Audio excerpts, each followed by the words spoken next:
warahmatullahi wabarakatuh.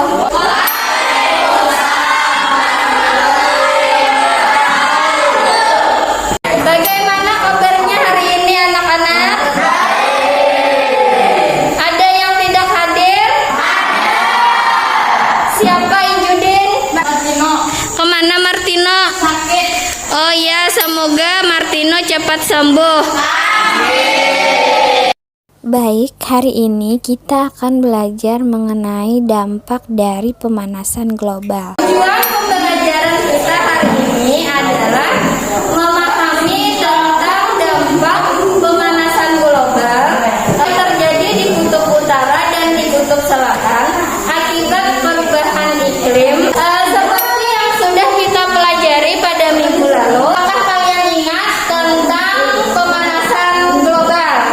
Ada yang ingat apa itu pemanasan global? Saya dulu. Iya, silahkan Anda. Pemanasan global terjadi karena berbagai aktivitas manusia yang menyebabkan pencemaran, terutama polusi udara. Ya, tepat sekali Nanda.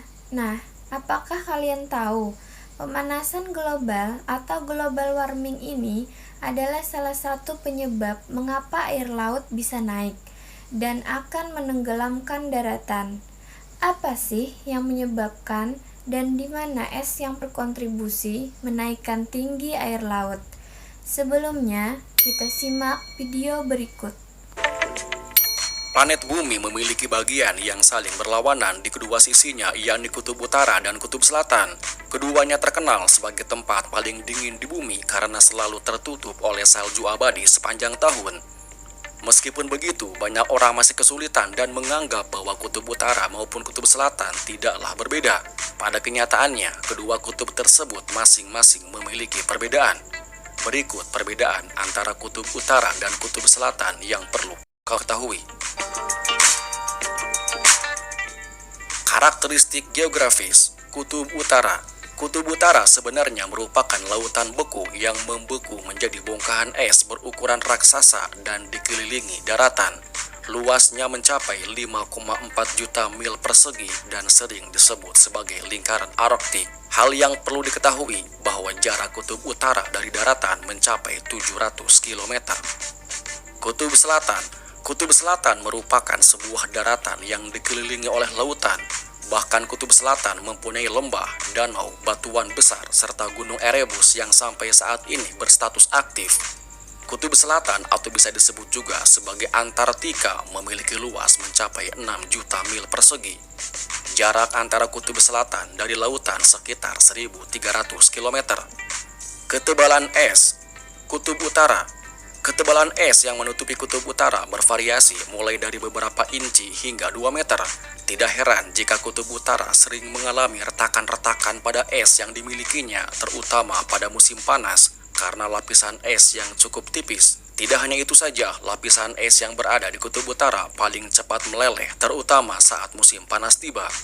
Namun ketika musim dingin tiba, air yang ada akan berubah menjadi bongkahan-bongkahan es, sehingga dapat dikatakan jika es di kutub utara memiliki siklus. Kutub selatan. Hampir sekitar lebih dari 90% daratan kutub selatan tertutup oleh es dan juga glasier dengan ketebalan mencapai 4.700 meter. Tidak heran jika kutub selatan menjadi kawasan yang menyimpan sekitar 85% es abadi di planet bumi. Bahkan jika dicairkan dapat memenuhi 3/4 air di muka bumi. Baik, sudah kita saksikan bersama mengenai perbedaan kutub utara dan kutub selatan. Lalu, di mana es yang paling banyak berkontribusi menaikkan tinggi air laut?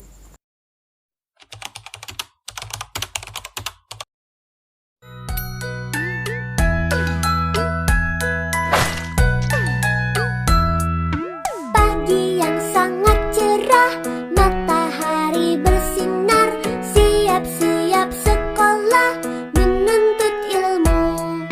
Ada guru yang baik dan juga teman-teman, belajar di sekolah sangat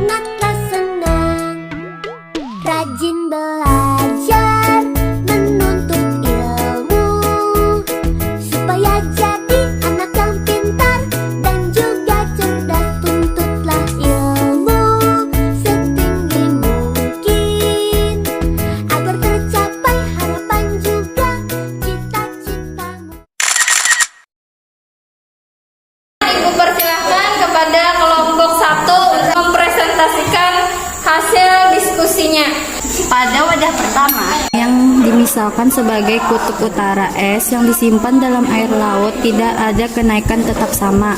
Pada wadah yang kedua, ternyata es mencair dan ada perubahan walau hanya sedikit. Daratannya semua sudah tenggelam. Jadi ternyata yang mempengaruhi air laut naik itu adalah es yang mencair yang berada di daratan daripada yang ada di dalam laut. Kenapa sih esnya mencair? Iya, karena bumi kita semakin panas. Karena itu akhirnya menyebabkan es-es yang ada di daratan mencair dan menaikkan air laut. Bisa dibayangkan kan? Jika semua es yang ada di daratan mencair semua, wah, bisa-bisa tenggelam semua. Untuk itu, kita harus tetap menjaga bumi kita agar tetap sehat.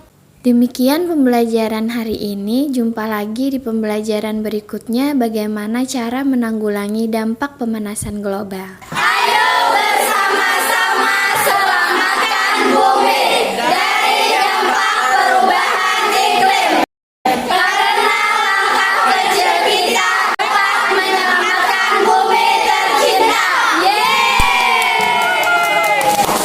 Saya setelah melakukan eksperimen dampak mencairnya es di kutub utara dan selatan senang dan menambah wawasan.